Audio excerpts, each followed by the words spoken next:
অনেকে মনে করতে পারেন আজকে খামার করব, কালকে আমি স্বাবলম্বী হয়ে যাব। আসলে এরকম চিন্তাভাবনা একদমই ভুল। আপনাকে অনেক প্রতিকূলতার সম্মুখীন হতে হবে।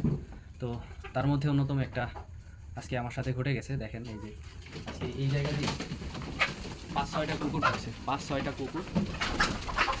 এই যে আমার এখানে তারের নেট, যে তারের নেটটা দেখুন, এখানে তারের নেট, এটা তারের নেট, তারপরে প্লাস্টিকের নেট। এই নেটগুলা কেটে, এই নেটগুলা 5-6টা কুকুরে কেটে এখানে এই মুরগির শেডের ভিতরে কুকুর ঢুকে আমার কয়েকটা মুরগি নিয়ে গেছে। প্লাস এই যে মুরগিটা কামড়ায় নিতে চাইছিল, আমার মা এবং আমার ওয়াইফ বাবা এই কুকুরটা রেখে দিচ্ছে, পরে এটা মারা গেছে। তো যেগুলো মারা গেছে সেগুলা বড় বিষয় না, আমার এই যে বাকি যেই মুরগিগুলো আছে, এই মুরগিগুলো অলরেডি ডিম পাড়তেছে। এরা অলরেডি রানিং মুরগি, সবাই ডিম পাড়তেছে।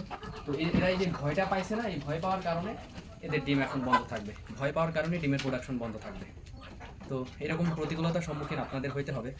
তো যাই হোক, এটা আমার নসিবে ছিল, আল্লাহ তাআলা সবই আল্লাহ তাআলার হুকুম, আলহামদুলিল্লাহ।